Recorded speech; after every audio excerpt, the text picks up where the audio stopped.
వీణవంక మండలంలోని 9వ వార్డులో మురికి కాలువల అస్తవ్యస్తంగా ఉండటంతో డ్రైనేజీలోని నీరంతా ఇండ్లలోకి వస్తుందని కాలనీ వాసులు ఆవేదన వ్యక్తం చేశారు.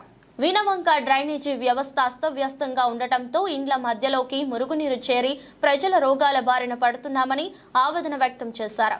వీణవంక మండల కేంద్రంలో గత 6 నెలల క్రితం రోడ్డు విస్తరణలో భాగంగా రోడ్డుకు ఇరువైపులా ఉన్న సైడ్ డ్రైనేజీలు పూర్తిగా తొలగించడం వల్ల 2 రోజులు కురిసిన వర్షానికి ఇండ్ల మధ్యలో డ్రైనేజ్ నిండి మురుగునీరు నిల్వ ఉండటం వల్ల దోమల బెడద ఎక్కువైంది.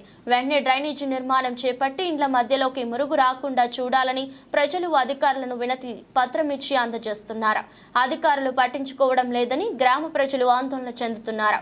మురుగునీరుతో ఇబ్బంది పడుతున్నామని కాలనీ వాసులు ఎన్నిసార్లు అధికారుల దృష్టికి తీసుకెళ్లినా పట్టించుకోవడం లేదని వెంటనే సైడ్ కాలువలను నిర్మించి మురుగునీరు నిల్వ లేకుండా చేయాలని ఎంపీడీఓకు 9వ వార్డు ప్రజలు వినతి పత్రం అందజేశారు.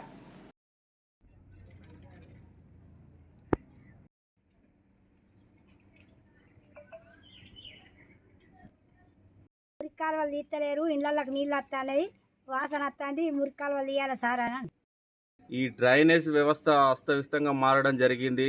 కాంట్రాక్టరు ఈ డ్రైనేజ్ నీళ్లు పోకుండా కూడిపోయడం వల్ల ఆ నీళ్లు బయటికి పోక మొత్తం వాటిలో గలీజ్ వాసన దోమలు తయారై ఇంతకుముందు ఆ పిల్లగాడికి డెంగ్యూ ఫీవర్ రావడం జరిగింది.